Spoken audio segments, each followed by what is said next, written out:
अतीत में कभी एक ज्ञानी गुरु ने, जो कि अपने कई शिष्यों को पढ़ाने का काम करते थे, एक शिष्य की सेवा से वो बड़े प्रभावित हुए और जब उसके रवानगी का समय आया तो गुरु ने उसे एक दर्पण दिया और कहा कि मैं तुम्हारी सेवा से बहुत खुश हुआ, ये दर्पण अपने साथ ले जाओ। उस दर्पण की खासियत, वो कोई साधारण आईना नहीं था।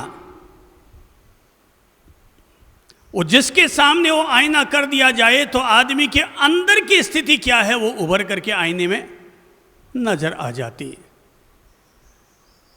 तो उसे पता था कि ये आईना बड़ा चमत्कारी आईना है।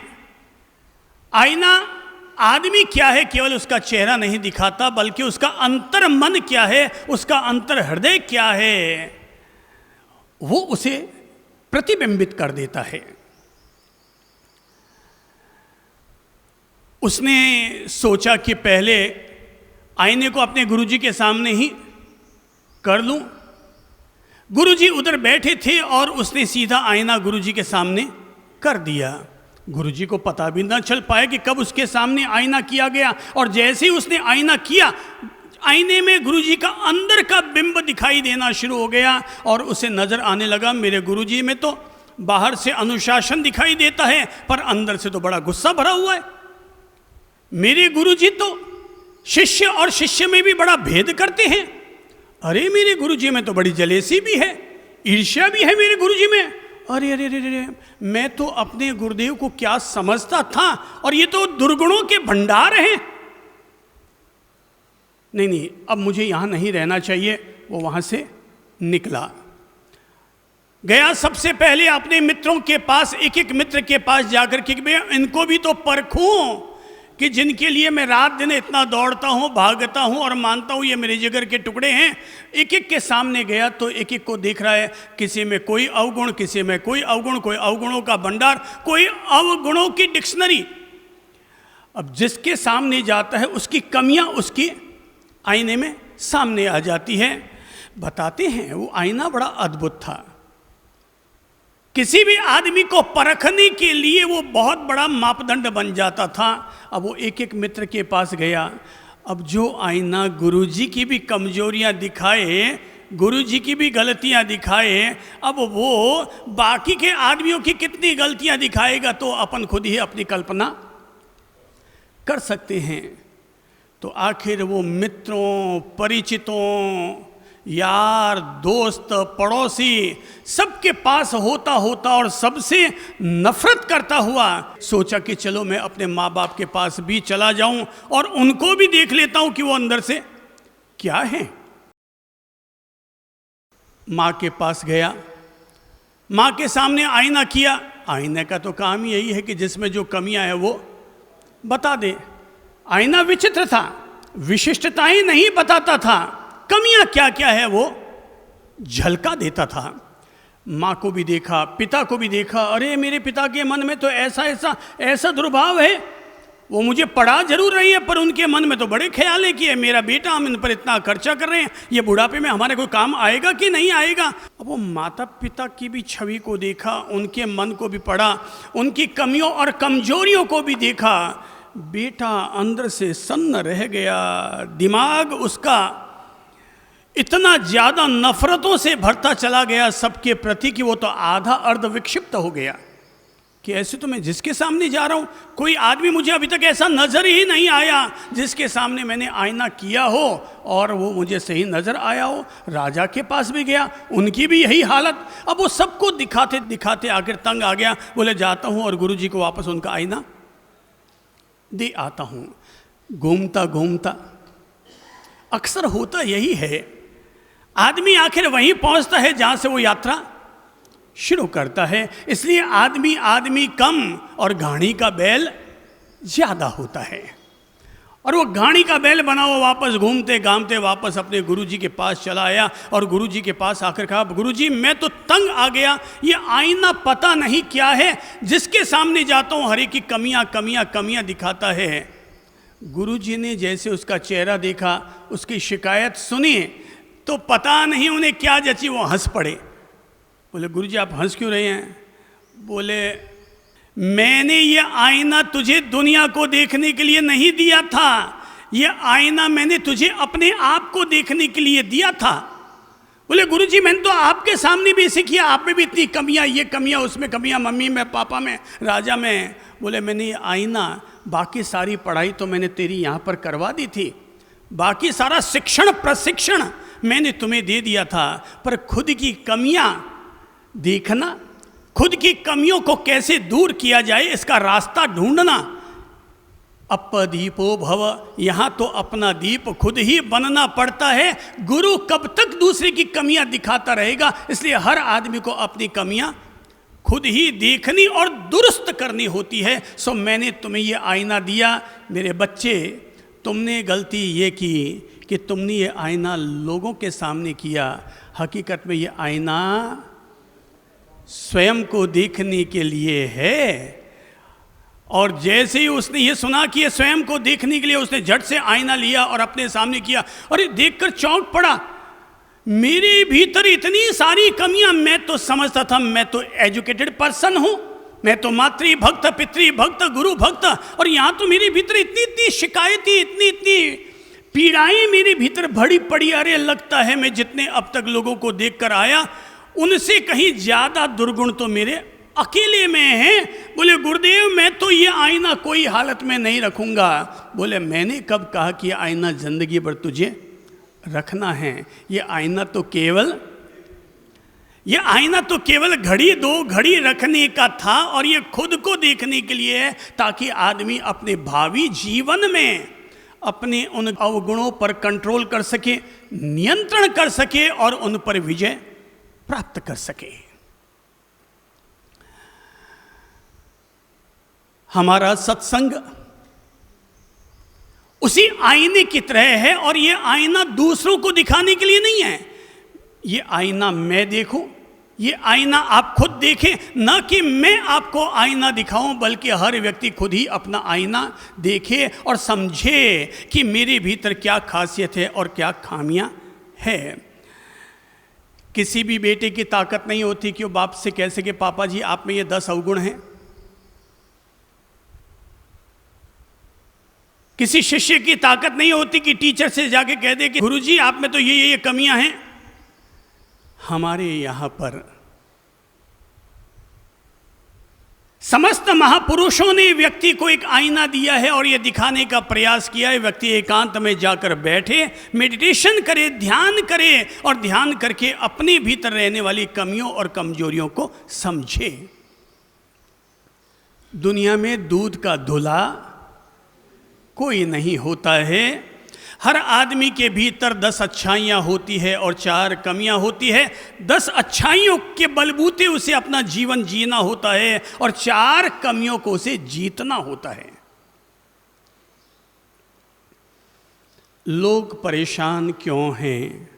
लोग परेशान इसलिए है क्योंकि हम लोग ड्रेस बदल लेते हैं, एड्रेस बदल लेते हैं, यार दोस्त बदल लेते हैं, पड़ोसी बदल लेते हैं, अपना घर बदल लेते हैं, पर अपने आप को बदलना भूल जाते हैं।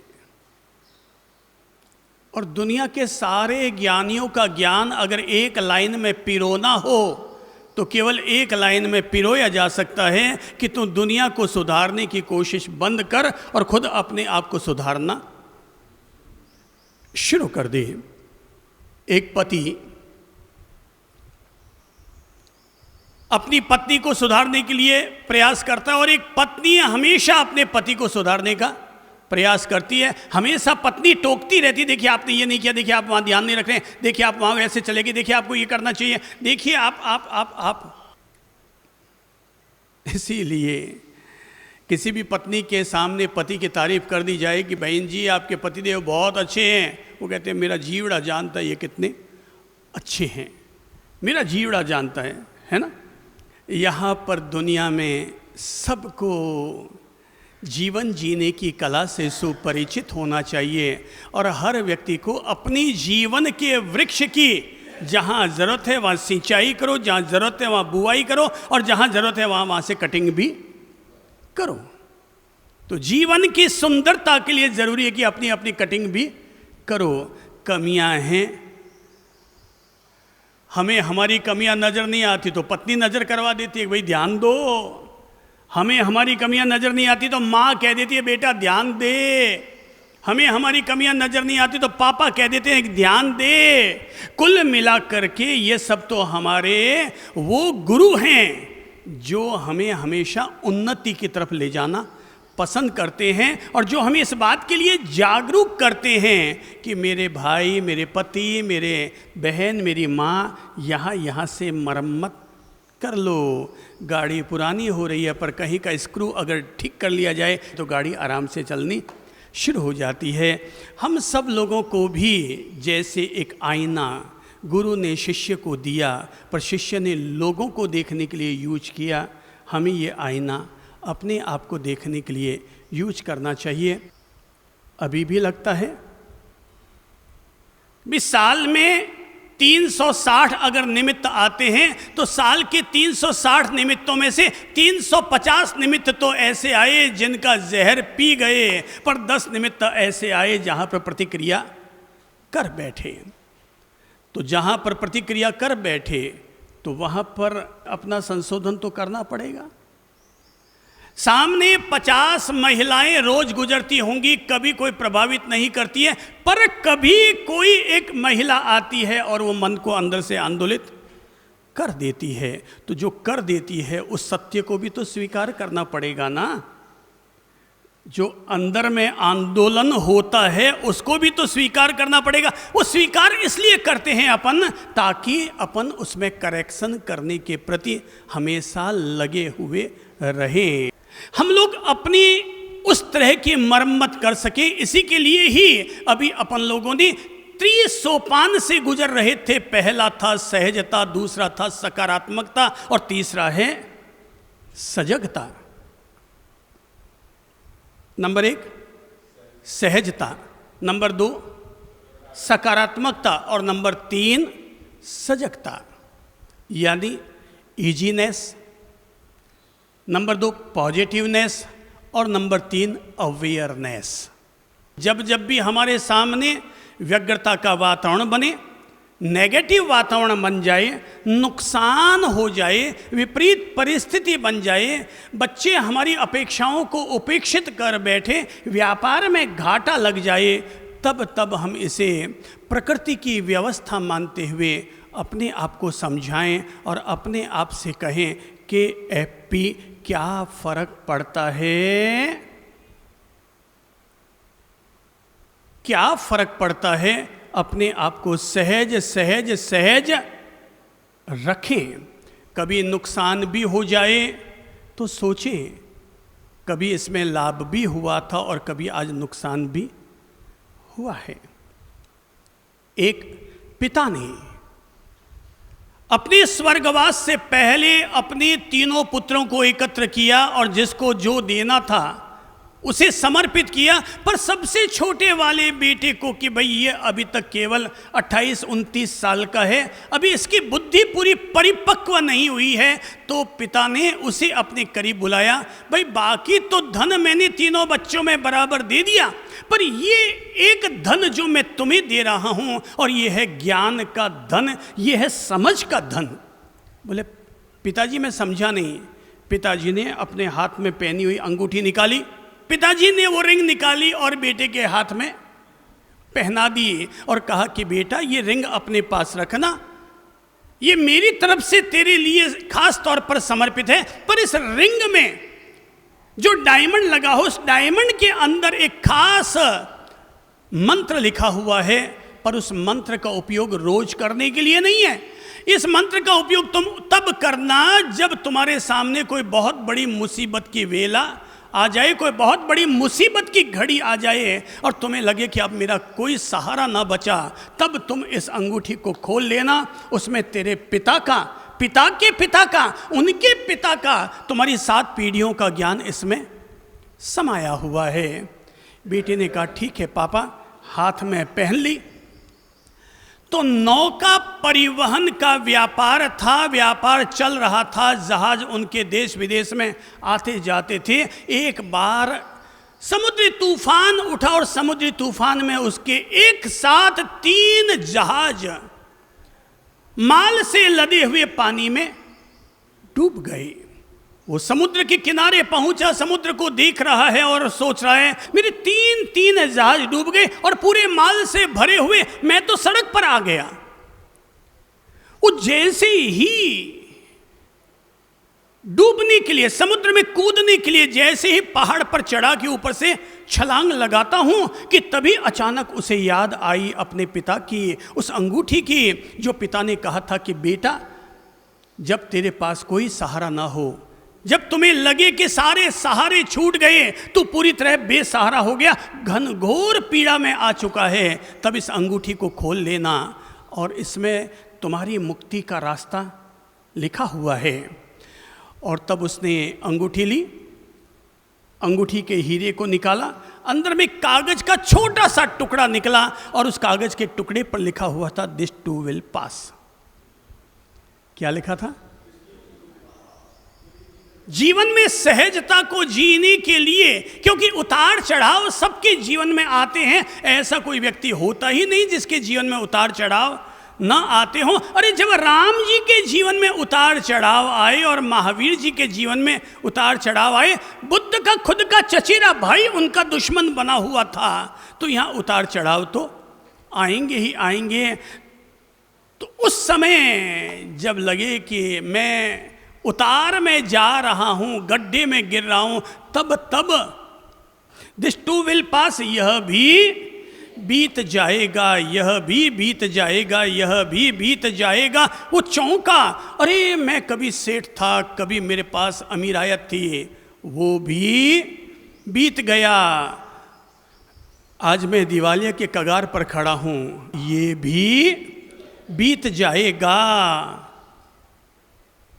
मन में शांति आई, ये भी बीत जाएगा, इसका मतलब मुझे मरने की जरूरत नहीं है, दिस टू विल पास, ये भी बीत जाएगा। मन में सहजता आई, दिस टू विल पास, सहजता आई, वो पहाड़ से नीचे उतर कर आ गया, वापस अपने घर गया, दिस टू विल पास, ये बीत जाएगा, मेरे पिता ने मुझे कहा है कि ये भी बीत जाएगा। उसने तय कर लिया कि वो बीत गया तो ये भी बीत जाएगा। उसने वापस अपने धंधे को खड़ा किया और फिर जब वापस उसके नौका परिवहन का व्यापार था, फिर जब उसके जहाज समुद्र से आने जाने लगे तो उसी पहाड़ी पर जाकर के आसमान की ओर देखने लगा और देखकर पापा से कहा, थैंक यू पापा, थैंक यू पापा, थैंक यू पापा, दिस टू विल पास। अब मुझे समझ में आ गया, यहाँ सभी कुछ बदलता है, अमीरायत गरीबी में बदल जाती है और गरीबी अमीरायत में बदल जाती है। जीवन तो चक्के की तरह होता है, कभी नीचे का पोर्शन ऊपर आ जाता है और कभी ऊपर का पोर्शन नीचे चला जाता है। इसीलिए हमारे लिए ये दिव्य मंत्र है, ये दिव्य सिद्धांत है और वो है सहजता का सिद्धांत। हमेशा ये याद रखो कि एपी क्या फ़र्क पड़ता है। कोई छोड़ के जा रहा है, जा भाई, के एपी मेरे क्या फ़र्क पड़ेगा। जीव अकेला आता है और अकेला जाता है। जब साथ साथ पैदा नहीं हुए तो साथ साथ जाएंगे कहाँ से। हम तत्काल जब ऐसा सोच लेते हैं तो सहज सहज सहज, तब किसी का आना भी हमें आंदोलित नहीं करता और किसी का जाना भी हमें आंदोलित नहीं करता। जीवन का ये मंत्र जो लोग भी अपने जीवन के साथ लागू कर लेते हैं, समझ लो उस आदमी ने आईना अपने आप को दिखा करके खुद का क्रोध, व्यग्रता, उत्तेजना, जलेसी, हिंसा, नफरत, दुर्भावना, इन सब चीज़ों पर कंट्रोल करने का नुस्खा हासिल कर लिया, जी लिया। दूसरा सिद्धांत और वो है सकारात्मकता का सिद्धांत, पॉजिटिविटी, अर्थात दूसरे के द्वारा अनुचित व्यवहार किए जाने के बावजूद हमारी ओर से बड़प्पन भरा व्यवहार करना, इसका नाम है सकारात्मकता। नुकसान हो जाने पर भी ये सोचना कि आज भले नुकसान हुआ है, कल मुझे वापस मुनाफा भी हो जाएगा। हमेशा ये बड़ी सोच रखने का नाम ही है सकारात्मकता।